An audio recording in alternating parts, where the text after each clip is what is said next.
Welcome to the Soul Garden, and we have got a really special show today. I'd like to introduce you to Terry Longley, and Terry is a third-generation funeral director and is located in Havelock North in Hawke's Bay.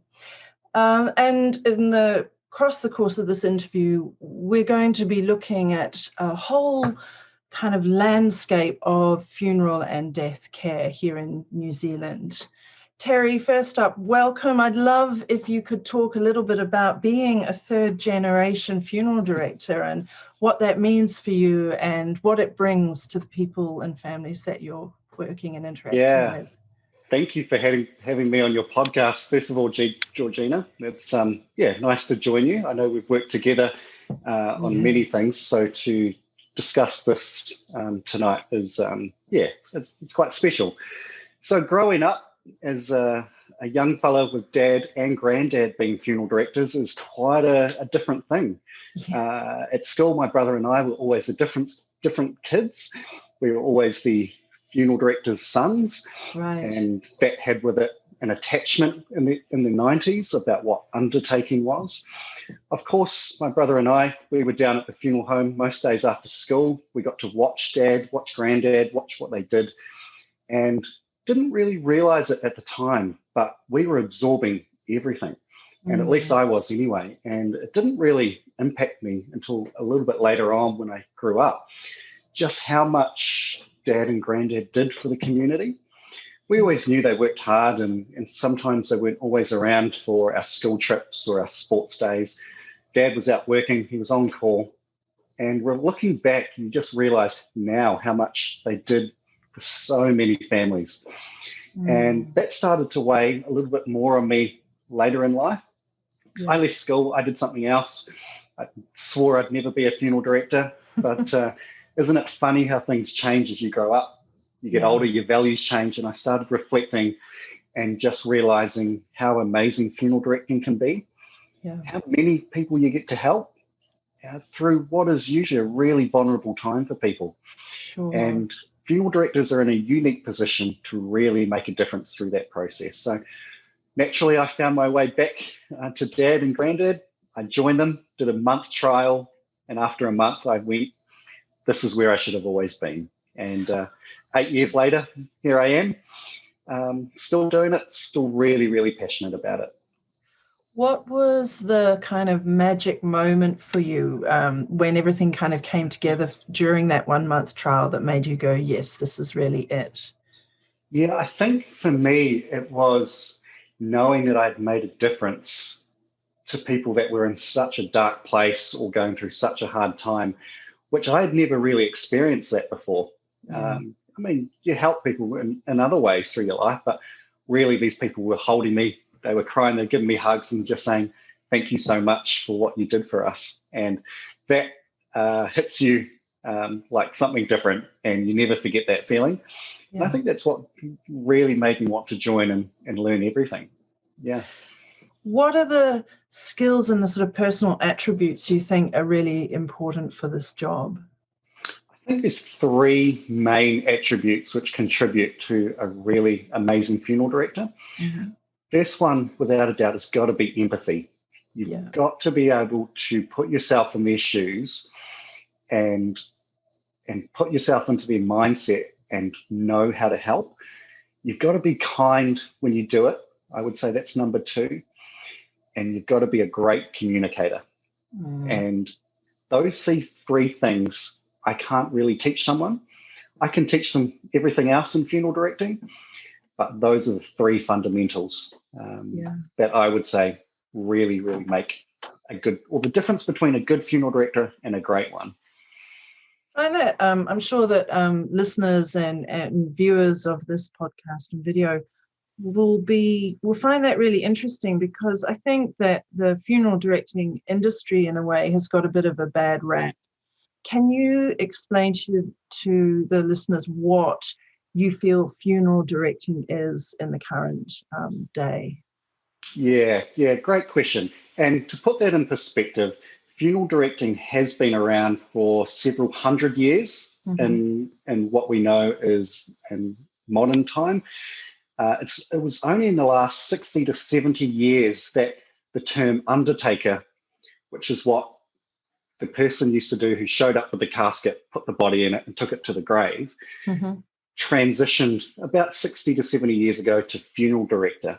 And that shift, as you mentioned, happened around World War II when we institutionalized death, as in people started dying in hospitals and rest homes, where we took death out of the common household. Undertakers then became funeral directors. And people started asking of funeral directors to do more and more. So we weren't just the cabinet maker that knocked up the box, put the body in it. We were the ones that sat with the family and planned out that special day. We booked and arranged flowers. We wrote up the newspaper notice to advise people that someone had passed. We then realized that we needed special premises to do that, and that people wanted to come to the funeral home, or the funeral parlour, as it was called back then, to visit their loved one, because it was inappropriate to have them at home. Over the last 60 years through to today, funeral homes now just do more and more and more for the grieving family, to the point where we're actually more event managers now than undertakers, or what you would consider a funeral director. Some people think we just show up to the funeral in a nice looking suit, we drive the hearse, we look after the family, and we drive away after an hour. But really our whole job today is meeting with the family early, planning that event, seeing it through, guiding them through those decisions, and ensuring that that funeral, the burial, or the cremation goes smoothly. Of course, that is just one aspect of funeral directing. There's also care of the deceased, which a lot of people will instantly think of embalming as that part of funeral directing that everyone's scared of, or they think is gruesome. But it's actually just one part of funeral directing, and embalming is part of that. But caring for the deceased doesn't always mean embalming. So that is a part of the job that we focus on heavily today as well, ensuring that families have that lovely memory picture and that last nice image of their loved one.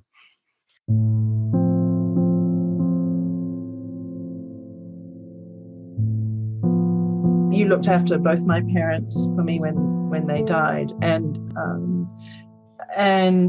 I have to confess, there were two very different experiences. I'm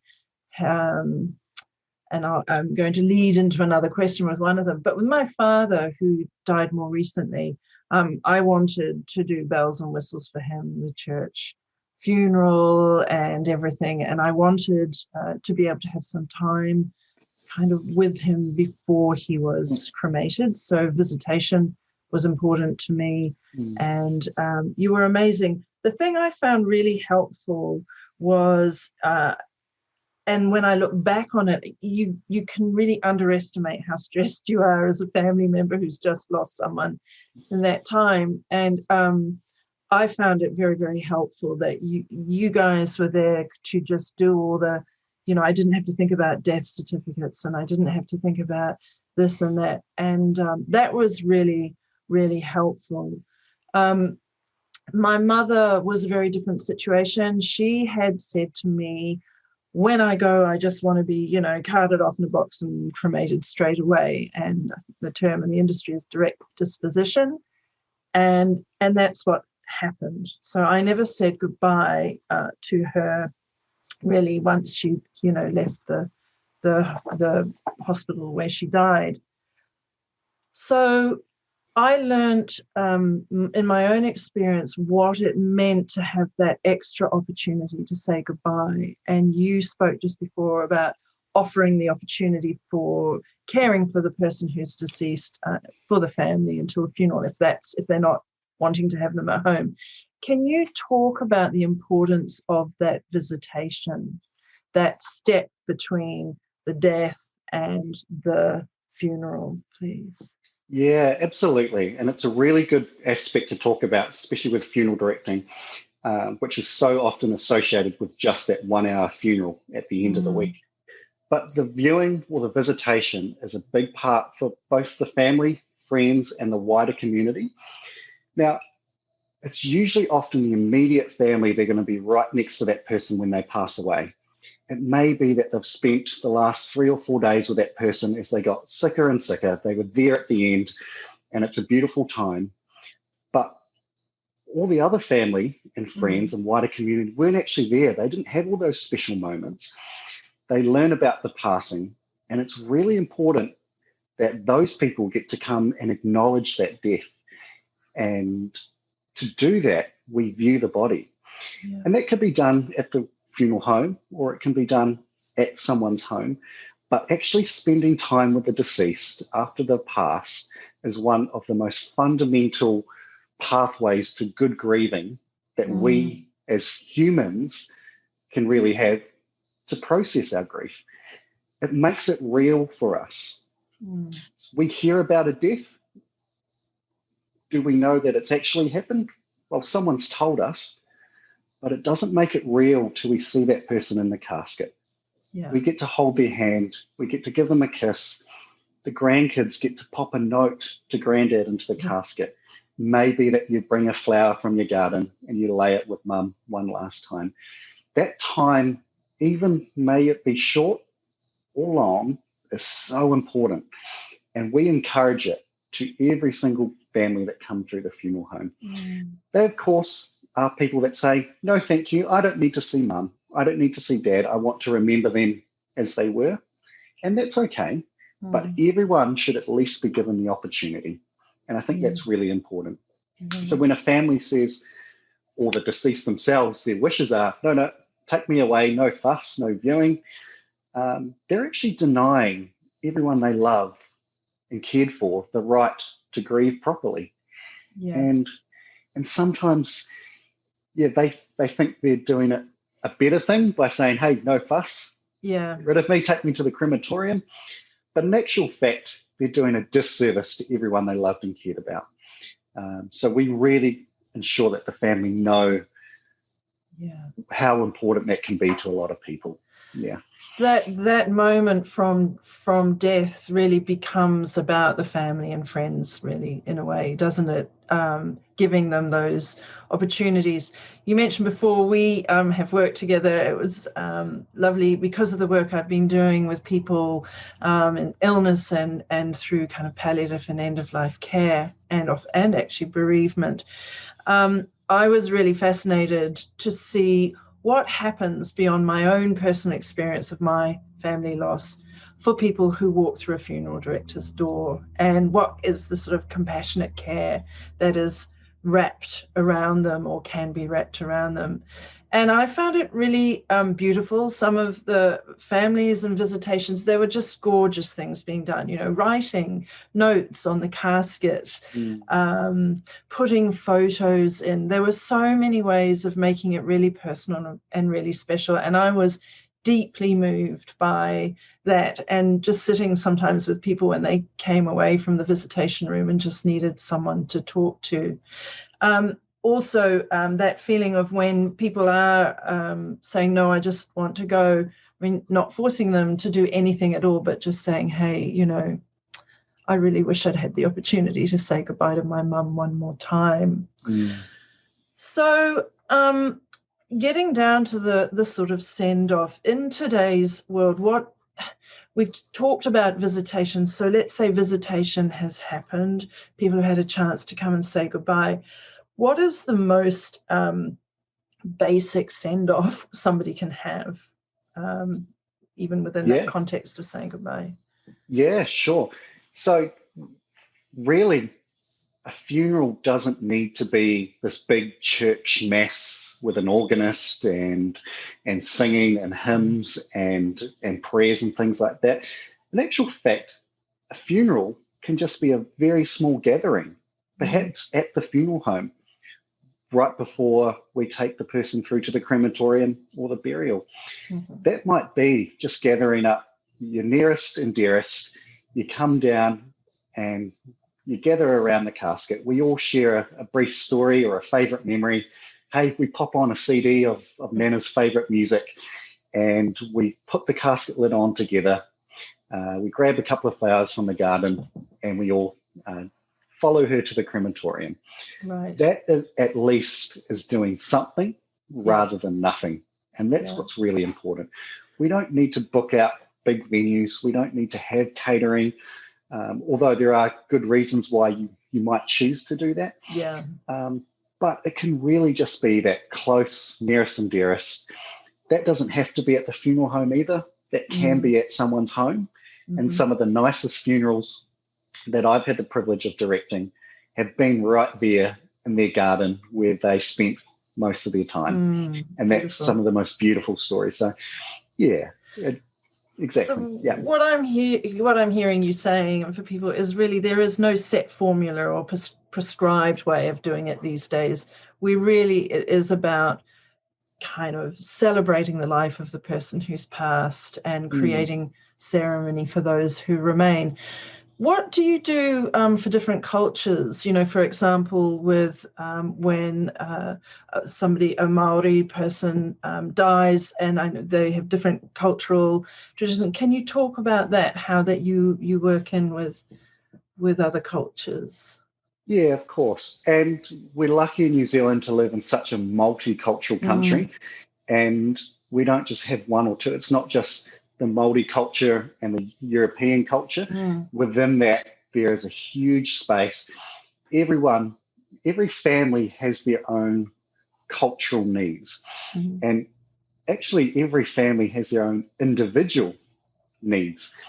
And so while they may be leaning towards one culture or another, we tend to work with the family about what parts of their culture are important to them and honour those wishes. But there may be parts to their culture that they're not too worried about following, or it's not important to them through the funeral process. And so really, we don't just say, oh, these people are Māori, we will treat them this way because that's what the Māori culture does, or these people are Jewish, so we'll do it the Jewish way. We sit down with the family and say, hey, look, what parts of your culture are important to you? What can we do to honour those wishes? Is there anything that we can do differently that you would like us to do? And sometimes we actually find that people take little bits from each culture that they like, and we can incorporate all of those. And in actual fact, studying cultures and funeral directing as part of my diploma, we actually found that each culture does something really, really well.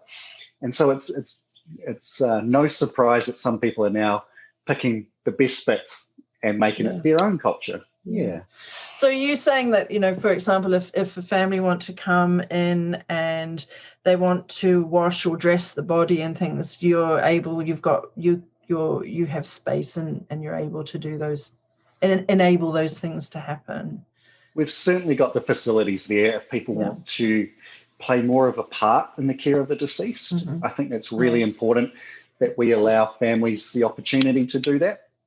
Of course, it's not for everybody, but those that want to do a little bit more or be a little bit more helpful can certainly take part. And washing your loved one can actually be quite a therapeutic thing. And so that's certainly possible. Yeah.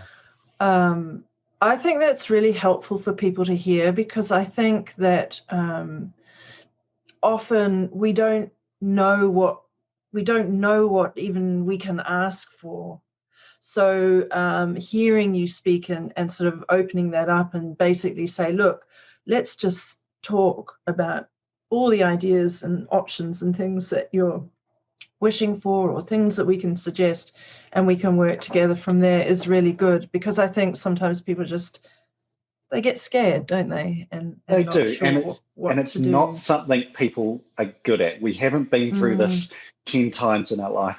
Statistics say you'll be responsible for arranging 2.3 funerals on average in your life. Right. So mum, dad, and if you're unlucky, maybe a spouse. Yeah. So really, you're only going through this process as a decision maker once or twice in your life. Right.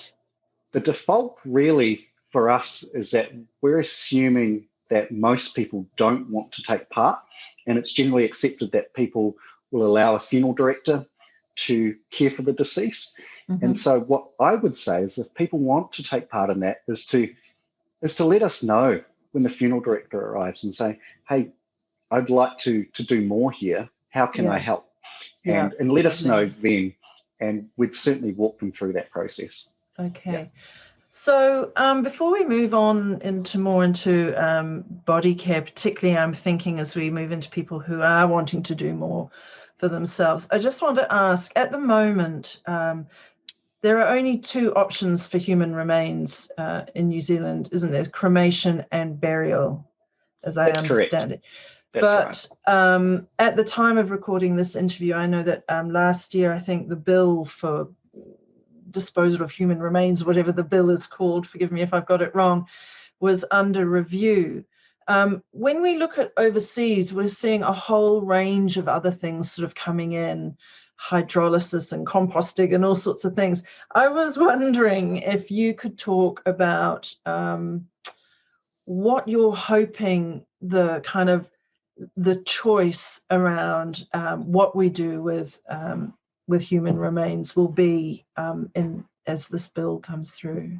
Yeah. So, as you correctly mentioned, we're governed at the moment by a piece of legislation called the Burial and Cremation Act, which was written, I believe, in 1964.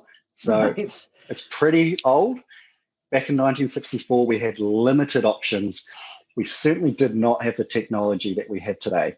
2021, we're looking at advancements in cremation, which now, as you mentioned, the hydrolysis, we can actually cremate someone with water. Right. Is using the hydrolysis process.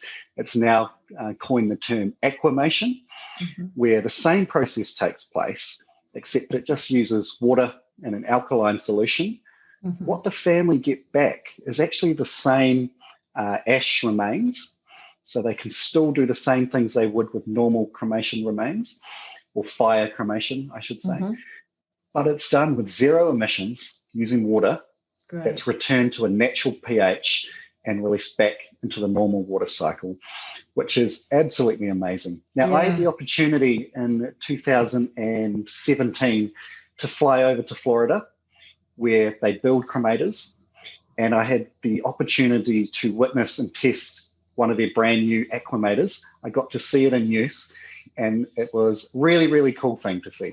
So this is already happening in Europe and America. Yeah. Going for at least 5 or 6 years. New Zealand is just waiting for the legislation and the law to catch up. Right. So they're hoping, this is going to be one of many things that will allow funeral homes and communities to have options. Yeah. And have environmentally friendly options, which I think is one of the most important parts there. Yeah. Of course, there's always going to be new conversations we've got to have around new technology and how that affects the environment and things like that. But that's one of the really cool things I would say that's going to happen in the next few years. Great. We can never tell how long law is going to take to change in New Zealand. It may be 3-5 years. It's going to happen. I think it's a great step forward. But we also see other things happening around the world, like you mentioned, composting. Yes. Which is, in effect, it's a really neat idea. The idea that we can fully manifest our body back into usable soil that gets nourished by other plants and trees. And I think that's a really nice thought that resonates well with a lot of people. Yeah. We have come close in New Zealand to achieving that through natural burial sites around the country, which are just about there. And to explain that a little bit further, please, a natural burial is when we bury the body very, very low on the surface, or just below the surface, I should say, where the soil activity is quite high. It's where the moisture is. It's where all the enzymes are, and it returns the body back to the soil much, much faster, within months to a year. Right. Whereas when we bury a casket at 6 feet or 2.5 meters, there's very, very little soil activity. In fact, caskets can actually stay down there for several hundred years, depending on the moisture content, and be unaffected. So there's less breakdown. So natural burial is something that's catching on a little bit. It is still quite restrictive about what we can and can't do. Can you explain the restrictions and what you can and can't do for natural burials? here? Yeah, so to classify something as natural, it really requires everything that gets buried to be natural. So that limits the type of caskets we can use. So we're really only limited to natural or solid wood caskets that haven't got any glues or resins or paint or varnishes on them. The interior can only be natural cotton. The deceased can only be dressed in natural clothing fibers. So again, cottons, no synthetics or anything like that. Yeah. And of course, the body can't be embalmed. They class that as an unnatural process. And so the embalming process, which is what gives us time for loved ones to spend with their deceased, is then taken away, which causes us at times to do the burial sooner than we would rather like. Right. For some families, that can be too quick. Right. So they opt out of that natural burial because of that time period. Right. Right. Okay. So it's always a family choice. Once we've given them all that options, they then decide if they want that or not, and how important it is to them, I guess. Yeah. So following that, the trail of natural burials, I'd really like to come on to talking about body care. And I've got a whole bunch of questions here for people, for people. Can you talk us through what happens when somebody dies? Let's say, for example, somebody has died at home, and actually also if you compare it to if they've died in a rest home or a hospice, who do people call? What do they do? You know, who do they reach for in that after someone has passed away? Yeah, good question. And what we're assuming that we're talking about is that someone's passed away expectedly. So that person was sick, they'd been dealing with maybe cancer or heart disease, and we were more or less expecting that person to pass away. In which case, what will need to happen is that the family, first of all, need to get in touch with their GP and let them know that that mum or dad's passed away, and that a doctor in New Zealand needs to certify someone deceased before anything else can happen further. And the reason for that is just to make sure that the doctor is positive what caused the death, and that if something perhaps looks suspicious or doesn't look right, that they can actually then refer the death to the coroner. And we might be able to talk a little bit about the coronial side of things at the end. Yeah, but assuming that the death is normal and expected, following the doctor's arrival, the family can then phone a funeral director. And what we would look to do is talk with the family about what they want to have happen next and what involvement they want from a funeral home. It's generally accepted that most people want the deceased taken back to the funeral home initially, just so we can start caring for it, and to slow down or start to look at how we can control the natural processes or the natural breakdown of the body. Now, it's not required for us to take that deceased away. Of course, a person can stay at home through that process, but it's a good first thought to call the funeral home and talk about that plan with your funeral director, so that they can guide you through any implications or advice about what you would like to do. Okay. Yeah. Does the so if somebody dies in the middle of the night, do you ring the doctor straight away, more or less, or do you leave it to the morning? What are you supposed to do? What's the time window that's recommended for that? Yeah, I think it's important that you give somebody a call, either be at the funeral home. It's pretty uncommon that doctors answer their phone at night anymore. Yeah. And it's even less likely that they're going to come out at 3 a.m. Yeah. What generally tends to happen now is that you phone the funeral home, let them know that someone's passed away.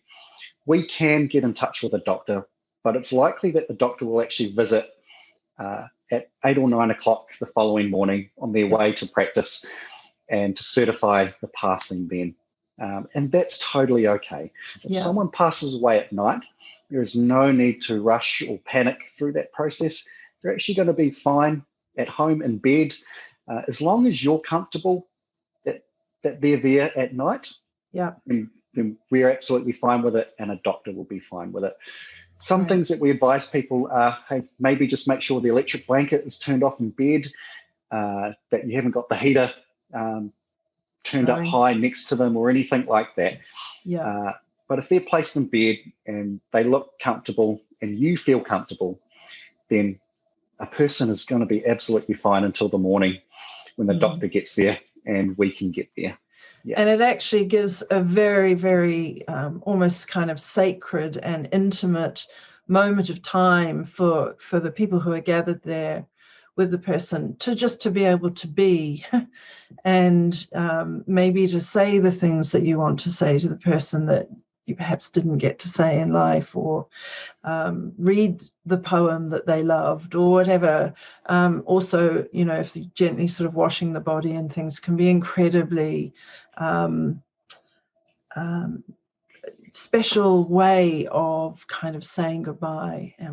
I'll talking about. There is a chance there, as you said, for family to care for their loved one before the funeral director gets there. Yeah. And as you said, they can wash the deceased, they can make them look nice, they can get them dressed, all those lovely special moments. Yeah. And that's really, really nice as well.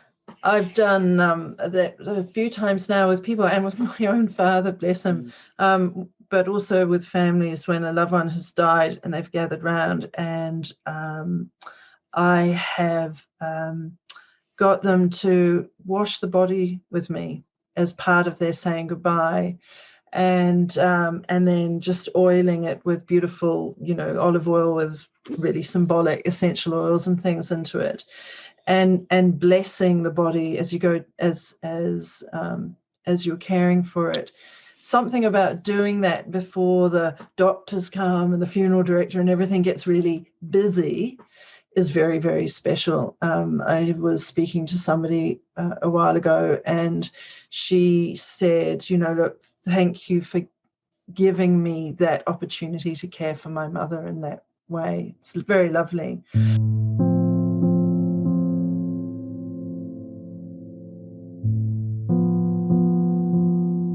So if people are wanting to have the body at home, and it's a few days before the funeral, what do they need to do? How do you advise them to look after the body to help slow that decomposition rate and things? And what are the things that they should be looking out for that would warrant a call to the funeral director to come and help them keep things controlled? So our best advice as funeral directors and as experienced funeral home is always to look to embalm a body. Now, that's not always going to be everyone's first choice. And while it is our best practice to embalm, it gives us the most control and the best care. There are families out there that choose not to embalm, but still want to have a body at home. Yeah. And so what we do is we work with that family as to where best in their home to keep their deceased. We want to ensure that temperature is a factor when you're keeping a body at home that's unembalmed. Yeah. So making sure, hey, we're not in a room that's got sun streaming in all day. Yeah. The best thing that we can do to control the rate of the natural process is to cool the body down. Right. Now, there's certain temperatures that work best. And so what we aim to do is get the body as close as possible to 4 degrees. That's actually going to almost stop the natural processes. Right. It's pretty hard to do that with your air conditioner at home. Yeah. It's going to be a little bit chilly. But there are other ways that you can do that. You can do that with constant switching and moving around of ice packs. Over a few days. That requires a lot of different ice packs, and frozen peas and veggies might start running out pretty quick.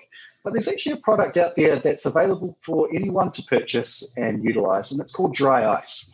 Right. It's available at most gas or chemical companies, where it comes in a frozen pellet form.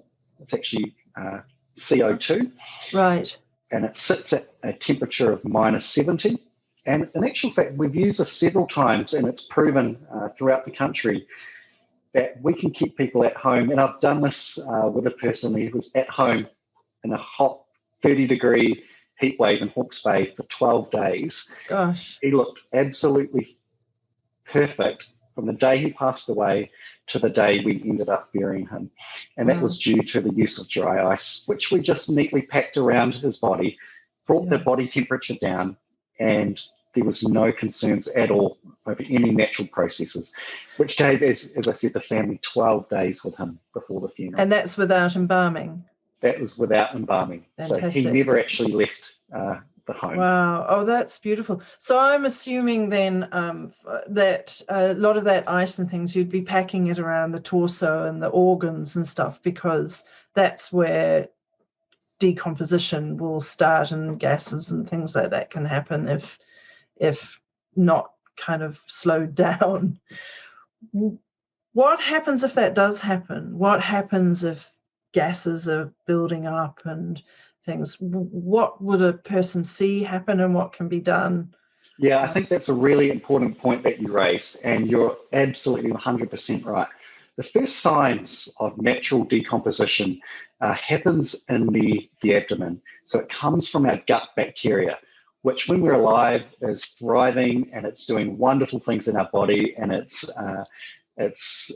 eating up all our food and it's creating nutrients for us. When we pass away, that gut bacteria doesn't die. In fact, it's still having a haven on your last meal. It's still very much working. It's still multiplying, and it's still giving off gas. Our body has no way to deal with that anymore. It's just ceased.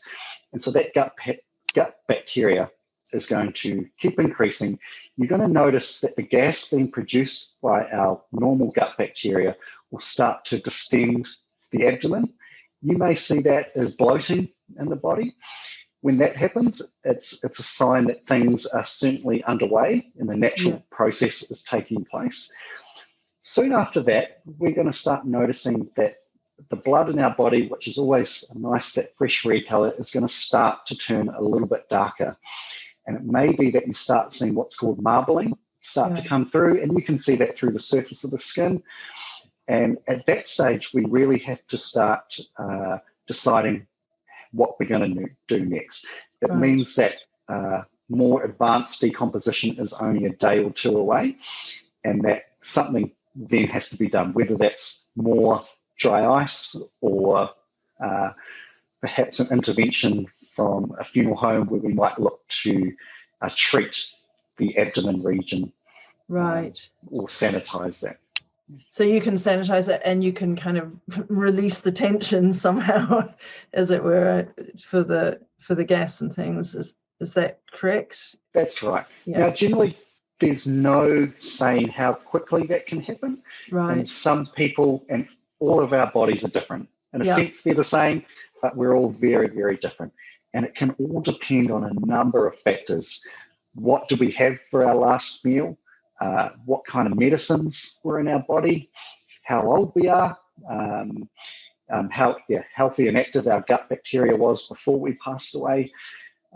All of these things, a temperature or humidity even can play an effect. And of course, it's not always a nice thing, but sometimes insects that may find their way in can also accelerate that process.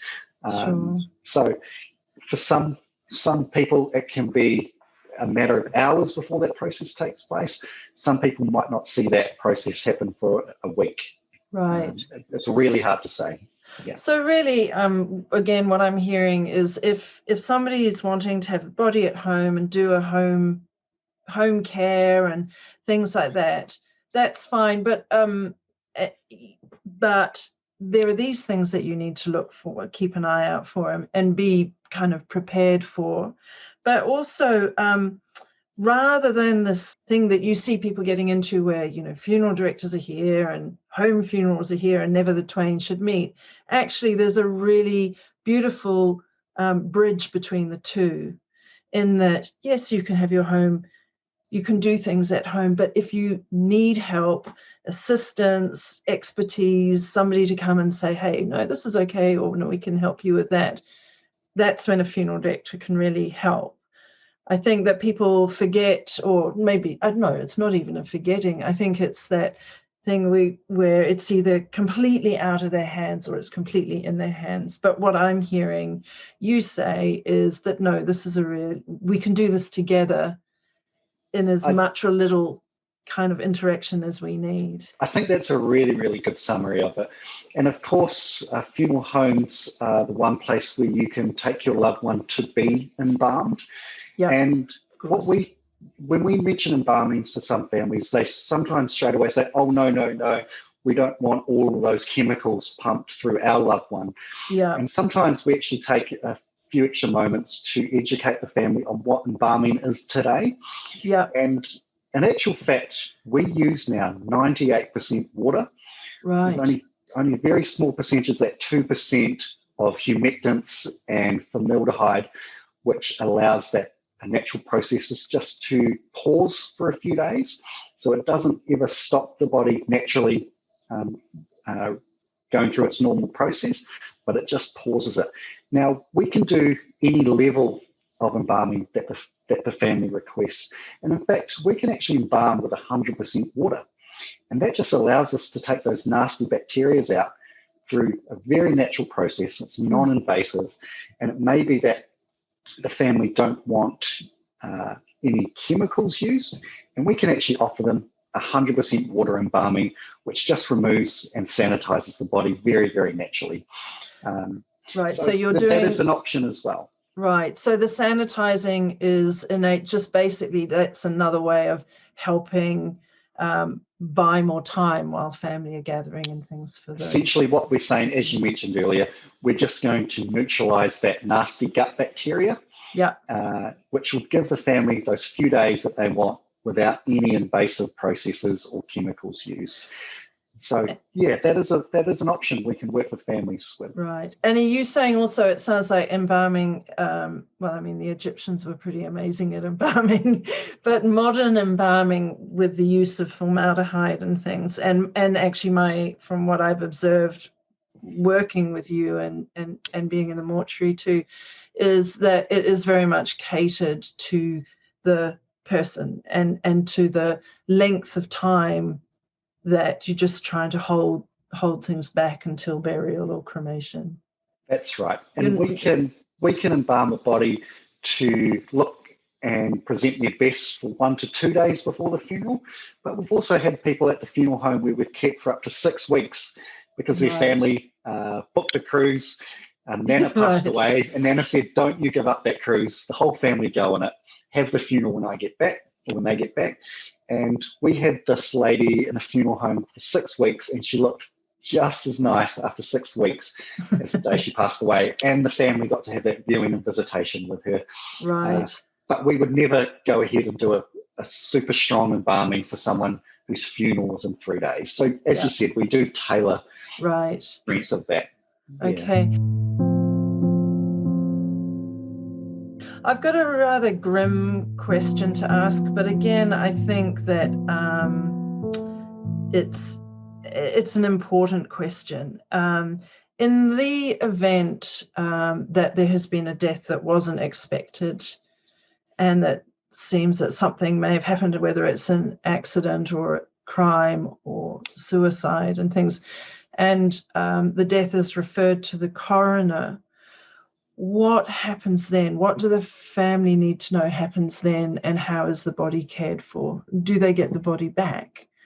Yeah, very good question. And I think this is one of the areas of death care that is least known about because it's such an uncommon process.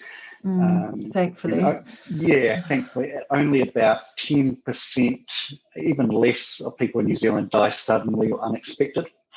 And this just means that we're unable to ascertain a cause of death, or that there's some kind of suspicious activity, or that a crime has taken place. Things like motor vehicle accidents, as you said, suicides, homicides, or any reason that the doctor doesn't really can be sure to ascertain the cause of death.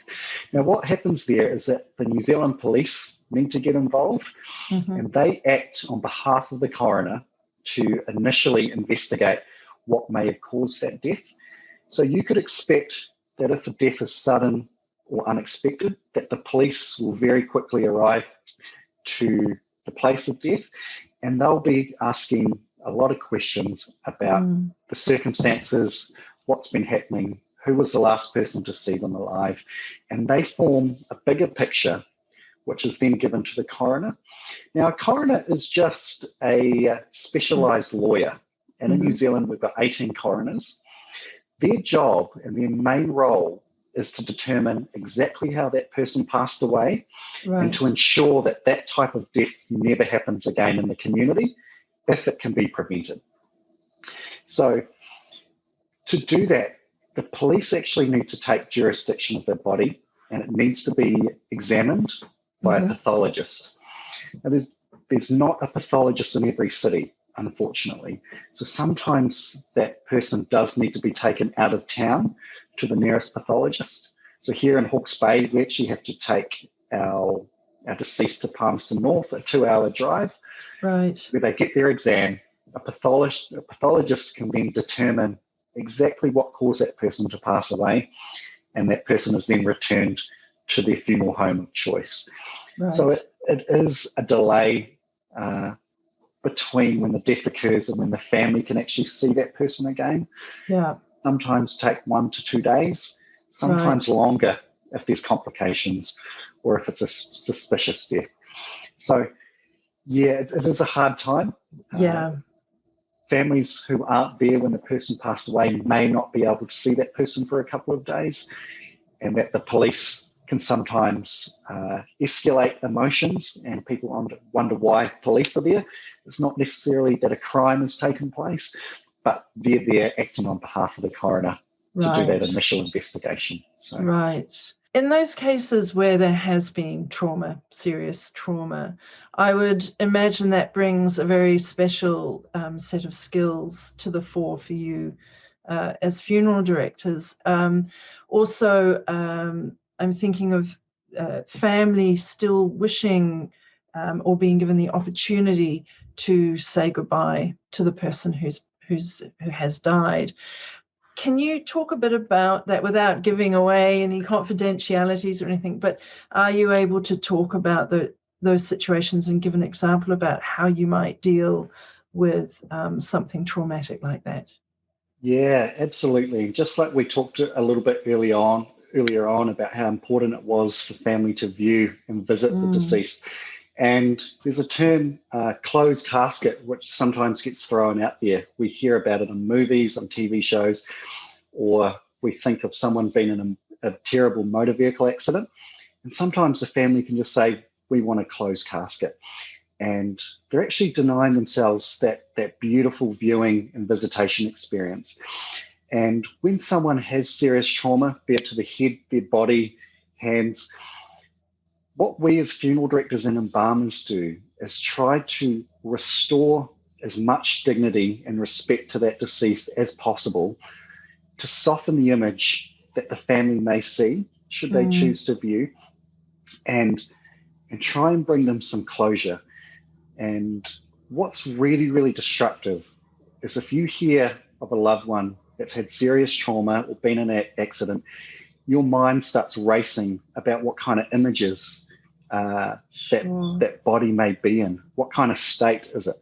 And in actual fact, we can present most people in a casket dressed in their own clothes to the point where people can actually have a positive viewing experience. And that's done really, really carefully with really talented and special embalmers that don't try to piece everything back together perfectly, but do it to the point where the family can still spend time, recognize their son or daughter or their mum or dad, and have that time. There has never been a time in our funeral home's history where we've said people cannot view their loved one, even under the most traumatizing situations. And I give an example where we had found a man that had been in his home deceased for a number of weeks. There was not much left there to recognize him, except his hand was almost perfect. For some reason, his hand was left undecomposed. And we were able to put him in a casket. All of him was covered, except for his left hand, which still had his wedding ring on it. His wife was able to come in and couldn't see anything else except for his perfect left hand, which had his wedding ring on it. And she was able to recognize the hand and the ring, hold his hand even for 5 or 10 minutes, and went, "That's my husband." And she said, "Thank you so much for allowing me to do that. And now I can come to terms that that is my husband that everyone's been telling me has passed away." But it wasn't until she saw and felt and experienced that was she able to move through that process. So that is obviously one of the most extreme situations of trauma or decomposition, yet we still were able to get a positive viewing experience out of that. So anywhere in between, we work with what state that person may be in, what state the family may be in, and we bring them somewhere in the middle. And I think it's all about managing expectations. We're not going to say that that person looks perfect and they just look like they're sleeping. But if people know what to expect, they still deserve the right to come in and hold that hand or whatever it may be. So it's certainly possible. And that comes from, some talented embalmers and funeral directors that have learned over the years how to do that.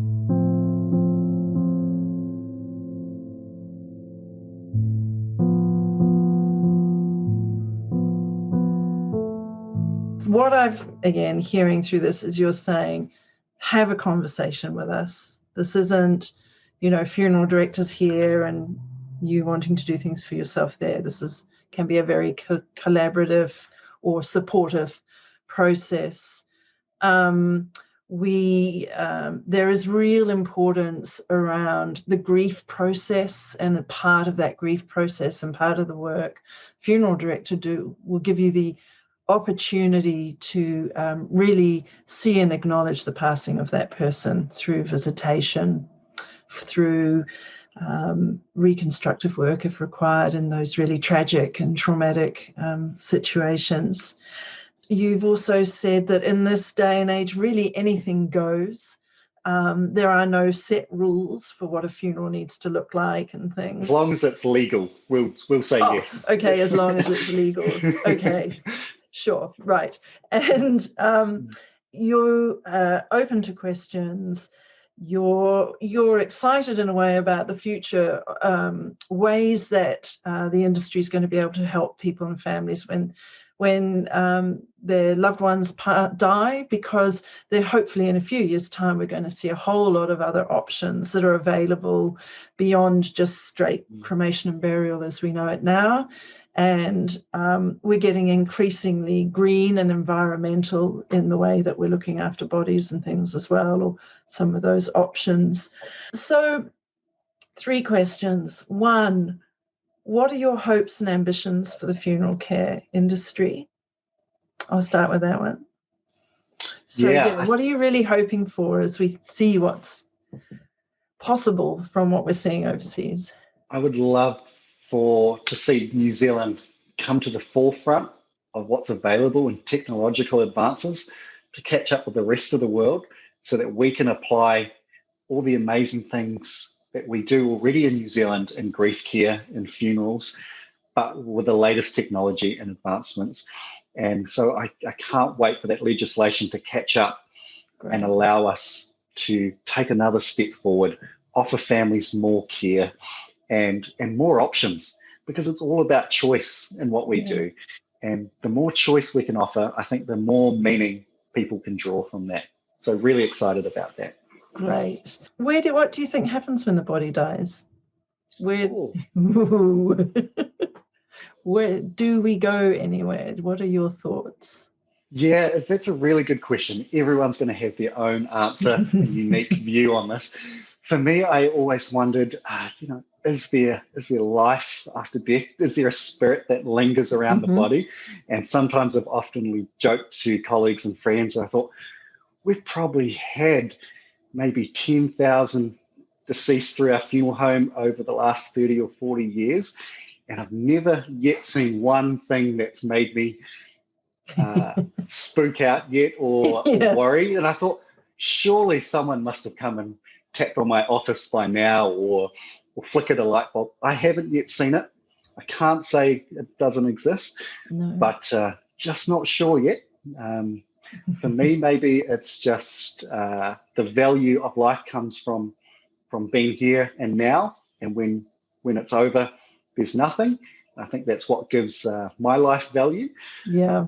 But who knows? Who knows? I'm always open. I'm open to learning more. Well, let us know when you hear the tap on the door. Yeah. And finally, is there any parting piece of advice you'd like to share to listeners? I think being a funeral director has allowed me to sit in, even in my 8 years, nearly 2,000 or 3,000 funerals. And over the experience in that time, I realized life is pretty short. No one knows when your time is going to be up. We all hope to live a long and prosper life, but the reality is not all of us will. And what I would say is enjoy the smaller things in life.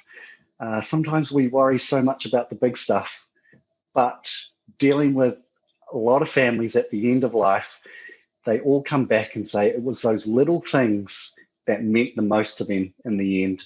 And so I would say, as a funeral director, cherish the small things in life, and those will be the things that you hang on to at the end. So wonderful. That's my lesson as a funeral director. Yeah. That is really wonderful. Great advice. And Terry, thank you so much for sharing your expertise and wisdom and practicalities and things with us. You're so welcome, and it's so nice to join you on a podcast. I know we've talked a lot about this, and to converse with you. It's actually it's really cool, and I think it's a great thing. Great. To and put the knowledge out there. Yeah. And I might just say to people, if you've got questions and things, other questions around death care and stuff, why don't you drop me an email, and if I get a list of them together, perhaps we can do a follow-up session as well and get you back again. I'd love to hear any other questions, curly or not, what other people have got to ask, and Okay. I'll open them honestly. So brilliant. So thanks so much, Terry. Thank you.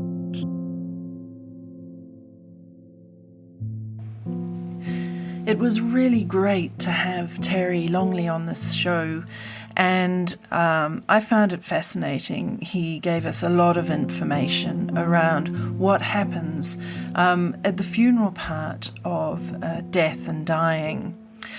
If you're wanting to find out more about his organisation, you can find him on tlas.co.nz. That's Terry Longley and Son. And if you would like to explore more about my work, where I combine nature and compassion and soul in care at the end of life and in care for everyday life, you can find me at my website, centernatureconnection.org. I'm Georgina Langdale, and this was another episode of The Soul Garden.